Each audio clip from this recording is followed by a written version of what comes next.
This is Eric Anderton, and you're listening to Construction Genius, a leadership masterclass. Thomas Edison said that genius is 1% inspiration and 99% perspiration.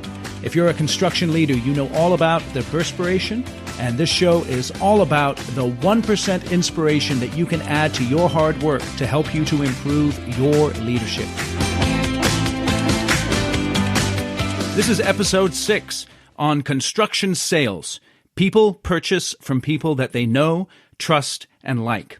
This is the first in a series of episodes that I'll do over the next few months on a strategic approach to construction sales. And this episode is brought to you by Kick-Ass Meetings. A recent survey by LinkedIn found that collaboration, creativity, and time management are 3 of the top 5 people skills in demand in 2019. Kick-Ass Meetings is a problem-solving meeting process that I've used for over 15 years with construction executives to help them collaborate, tap into the creativity of their teams, and manage time effectively by going from a blank piece of paper to complete commitment from the entire group on a one-page action plan to solve their toughest challenge in less than an hour. So if you've got problems in your construction business that you need to address, go to my website, ericanderton.com/kickassmeetings. Download your free copy of Kick-Ass Meetings, and it's a report that goes step by step through the process so you can start running highly effective meetings today. So we're going to kick off now this episode on construction sales, and I'd like to tell you a little love story. It wasn't love at first sight.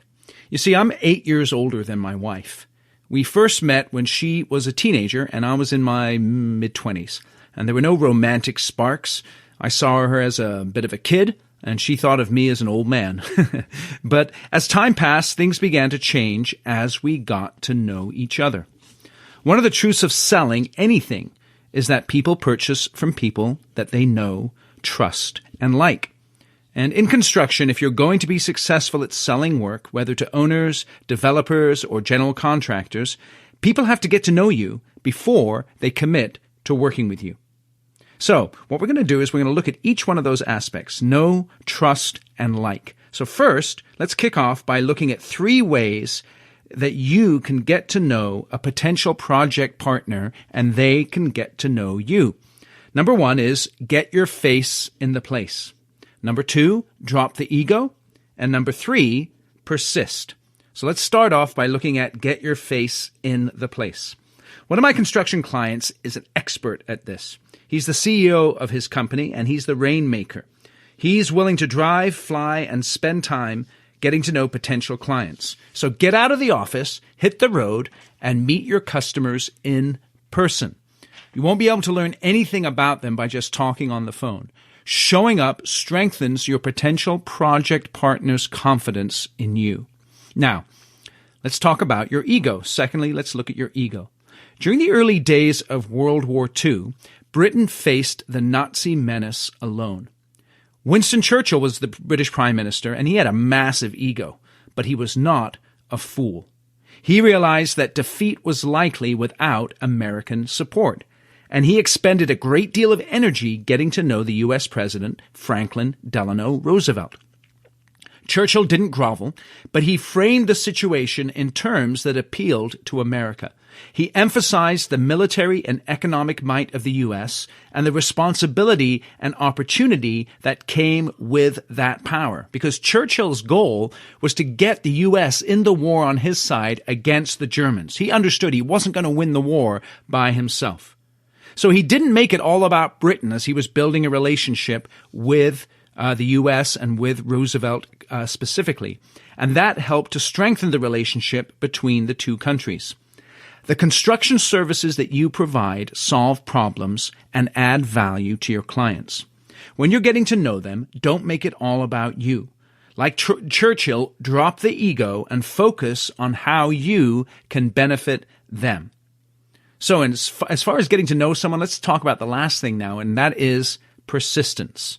Okay, we've covered get your face in the place. And by the way, just one note on Churchill. Churchill was willing to travel again and again to the United States to spend time with Roosevelt, getting to know him and building that relationship. So get your face in the place, drop the ego, and then the last one, as far as getting to know someone, is persistence.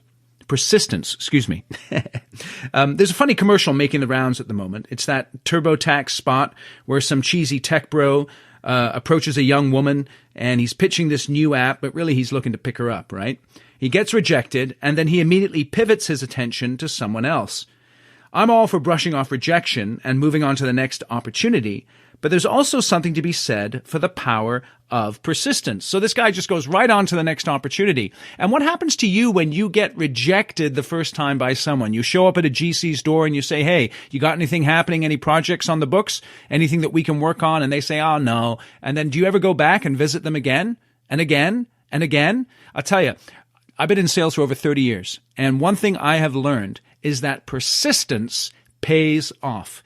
Most of the stuff that most of the way that I've succeeded over the years in my business is by being persistent and just keep showing up. Okay?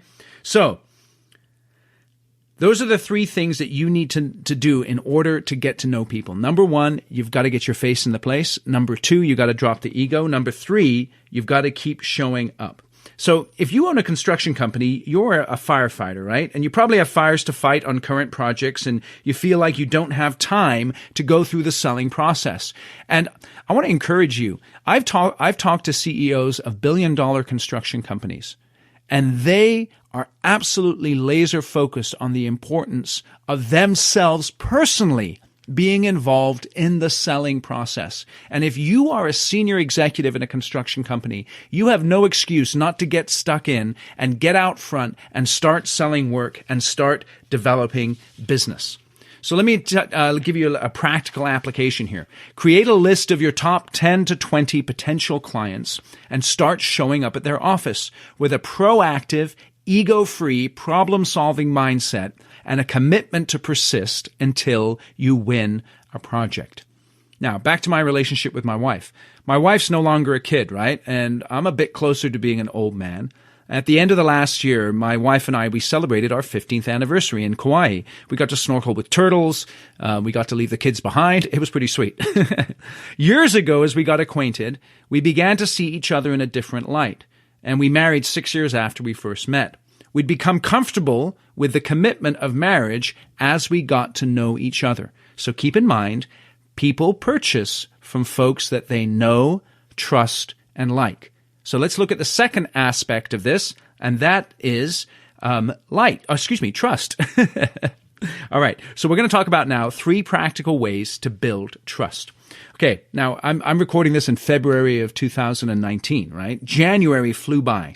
Did you kick off your new year with some fresh resolutions? You know, you said, I'm going to hit the gym. I'm not going to eat sweets during the week. I'm going to have 1 glass of wine at night instead of 2 or 3. And then 7 hours sleep maybe? Establishing healthy new routines is hard. A study in the European Journal of Social Psychology found that it takes 66 days on average. Not only that, but how the length of time for each person, it really depends from person to person, and it ranges from 18 days to 254 days. Just like it takes time and practice to build a new habit, it takes time and familiarity for your potential clients and project partners to get to know you and come to trust you. So let's look at 3 practical ways construction executives can build trust. Number 1, start small. Number 2, be responsive. Number 3, add value. So let's kick it off by looking at starting small. You don't always have to hit a home run. Pete Rose is the all-time Major League Baseball hit leader with 4,256 hits. Now, I know Pete's really famous for gambling and all that kind of stuff, but it's important to remember that he was an awesome baseball player. Now, of those over 4,000 hits, 75% of them were singles, and less than 4% were home runs. Even though Rose was not a home run hitter, He was extremely effective. Construction has a unique combination of technical difficulty, compressed timelines, risk, and cost. In a non-hard bid environment, when you're trying to establish a relationship with a new client, you're not going to walk in the door and get handed a massive job to bid and just hit a home run first, in the first time you contact them. Okay? Have the perspective of, I'm going to start small. Whatever size that means for you, be willing to budget, bid on, and build a small project so that you can get to know your project partner and develop some familiarity and comfort. So start small. Now, let's consider be responsive. Think about it for a moment. You got tons of emails coming into your inbox all of the time. You've got tons of voicemails, phone calls. You probably had a stressful day, or you're probably about to have a stressful day. Okay? How many outstanding bid requests or client concerns do you have in your voicemail or in your email inbox at the moment? How long have they been sitting there? Time is not friendly to most construction projects. The more time passes, no matter if you're in the bid, plan, or build phase, the bigger the challenges get. So be responsive. Implement a 24-hour rule and respond to all emails from clients or potential clients. Don't be one of those contractors who hide in the corner until it's time to get paid. Be out front, proactive, and available. Your clients will appreciate that they can count on you. So, keep that in mind. Start small, be responsive, and now, number 3, how can you add value? The complexity of construction causes difficulties, but it also presents opportunities. When was the last time you value engineered a project and gave your client an alternative that benefited them? Savvy owners and contractors, they're looking for partners that care about all parties involved making money and being satisfied. Don't just throw numbers at a project that you're asked to bid. Generate confidence in your capabilities by taking the time to dive into the plans and look for creative ways to solve problems and add value. The bad news about this trust-building stage of construction is sometimes you get burned, right? The developer's been talking about a sweet project right in your wheelhouse for the last 5 years. You've spent hours and dollars on pre-construction services, and the deal never happens. The general contractor tells you you've got a shot, but they're just shopping your number. You have to accept this adversity as part of the game that you play. Keep working hard on identifying the right clients and the right jobs. Now, earlier in the podcast, I challenged you to make a list of your top 10 to 20 potential clients. Once you've got that list, evaluate it. How much trust have you built with each one of those potential clients? What small jobs can you bid? Do you have any unanswered emails from them that need attention? How can you add value to them and help them solve problems? You'll begin to reap the reward of winning new work as you concentrate on building confidence and trust. By the way, back to those New Year's resolutions, just a little point. I never make New Year's resolutions. Instead, I focus on a simple framework for self-management that I've found really helpful. So as far as food is concerned, I focus on one word, moderation. As far as sleep is concerned, the word I focus on is sufficiency. So whether you need 6, 7, or 8 hours sleep, make sure you get sufficient sleep. And third, as far as exercise is concerned, I focus on consistency. So I lift weights 2 days a week and then I walk the rest of the time. So keeping in mind those 3 words there: food, moderation, sleep, sufficiency, and then exercise, consistency. So that's a little bonus there, right? All right. So we've covered so far know and trust. Now let's go on to the last part of this framework. People purchase from folks that they know, trust, and like. I have a 2003 Honda Odyssey minivan. It's beige. It has 206,252 miles on it as of the moment. The air conditioning doesn't work. The fabric on the inside of the doors is torn. The stereo's busted. The electric windows are slow. They don't shut all the way. And there's stains of every kind everywhere. Most days, the Odyssey just sits in our driveway, right? Like an old horse put out to pasture.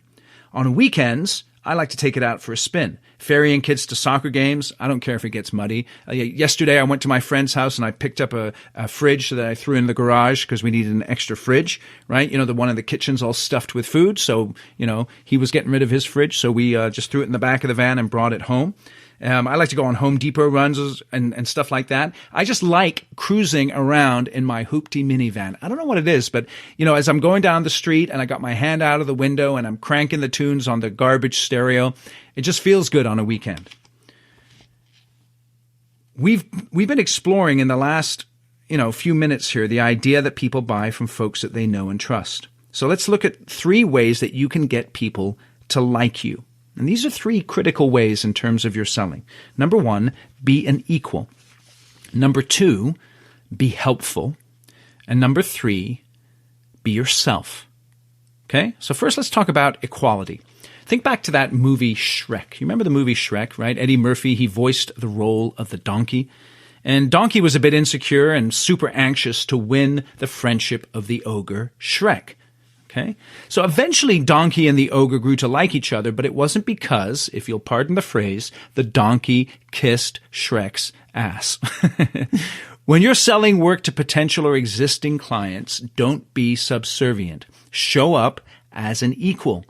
All healthy relationships are based on mutual benefit and respect. Nobody likes a desperate salesperson. And let me just say this. If you're working hard enough developing business, and if you're holding your people accountable for business development, nobody has to be desperate. Because if you focus on activity, and you focus on being the right type of person, and you focus on delivering excellent projects, the productivity will come, the projects will come in. So don't be a desperate salesperson. Now, let's look at being helpful. Now, in 1997, in the summer of 1997, I was nervous and uncomfortable. I'd been put in charge of planning a multi-day retreat for a volunteer organization that I was a part of. And so, over 50 people were attending, the logistics were complicated, and I had a limited amount of time to prepare.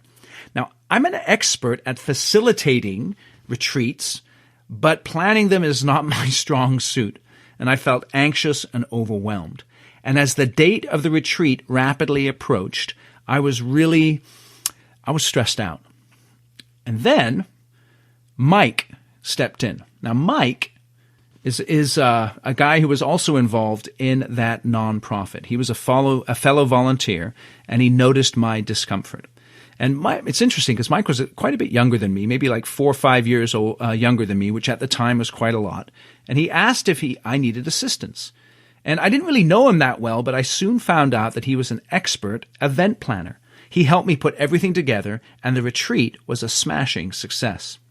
This was the beginning of a friendship that still exists over 20 years later. He stepped up and he helped me in my time of need, and I can say to this day that I like Mike. So what you need to do is you need to become an expert at uncovering the problems that your potential clients have in the various phases of the construction projects they work on. And if you're able to help, offer them assistance in the same way that Mike helped me in my hour of need.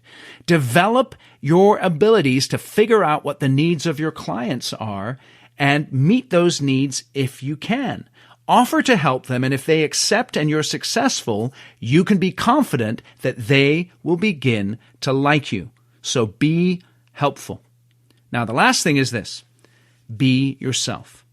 Not everyone is going to like you, and not everyone is going to want to do business with you. I was chatting with one of my clients recently, and like many senior construction executives, he oversees the bid, plan, and build portions of the business. And we were discussing his approach to selling work, and he said something that struck me. Some people like ribeye, others just want hamburger. Both ribeye and hamburger, they come from cows, right? And they fill up your stomach. Ribeye is more expensive and supposedly tastier, but not everyone thinks so. Some people just prefer a good greasy burger. And in my client's case, his company is the ribeye. And he's come to accept that not everyone likes him and the way his company approaches projects. And that's okay. In sales, it's not about getting everyone to like you. Instead, it's about understanding yourself and your company and the value you provide and getting busy finding people who see and appreciate that value. Now, let's get back to that list of 10 to 20 potential clients. And this is the takeaway for you from this podcast. Make that list of 10 to 20 potential clients. How many of them like you? Perhaps you have to work on developing that bond of friendship by helping them with a problem. Make sure that you show up as an equal, right? Kings talk to kings. Don't come in with that cheesy look on your face begging for work. Okay? And then stay true to who you and your company are. Not everyone is going to like you, and you don't need to win every project. Just the right projects with the right people. Now, back to that Odyssey. Last year, we upgraded, right? My wife likes SUVs, and she's never really been a minivan type, but she kind of sucked it up for a few years because we had a bunch of small kids. But last year, we were finally able to upgrade to a fully loaded GMC Yukon. And it's not beige, it's silver. And I got to admit, it's pretty sweet, particularly for those long road trips. But for rolling around town on a Saturday, I'm going to still stick with my beige hoopty for as long as I can. Now think about this. Construction's a long-term relationship business. And I hope you found these perspectives this week and in this episode extremely helpful. Understand that people purchase from folks that they know, trust, and like. And that's just a small portion of building long-term successful relationships in construction. So you don't really need to learn 1,001 ways to close a deal in construction, right? You're not selling used cars. You're not selling electronics. You're dealing with a complex, difficult sale that involves both concepts and products. You start with a concept on a piece of paper, right? And you go all the way to a building or a road or some sort of structure. So it's an incredibly interesting, complex, and difficult sales process. So what you need to know then is not really 1,001 ways to close a deal. Instead, you need to be able to empathize. You need to have a desire to win, welcome rejection. You got to be optimistic, and you've got to balance relationships, results, and ego. Now, if you'd like to take a deeper dive into those characteristics, take a free assessment to see how well you measure up as far as those are concerned. Go to my website, www.ericanderton.com/construction sales. There you can download instantly an assessment that I've put together that's going to help you to get some insight into how well you measure up in terms of the psychological makeup of a successful salesperson in a complex sales environment like construction. The assessment takes only about 5 minutes, but I think you'll find it extremely helpful. Now, I really appreciate you listening to this episode today. Please leave us a review on iTunes or wherever you get your podcast. Please share this with other construction professionals. And just keep in mind, this is just the first of a series of episodes I'll do over the months on construction selling and really focusing in on a terrific strategic approach to winning more work and building your business as a construction sales professional.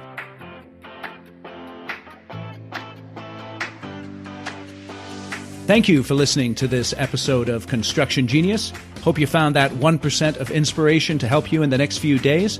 If you like the show, please give us a 5-star review on iTunes. Share it with other construction leaders who you think would benefit.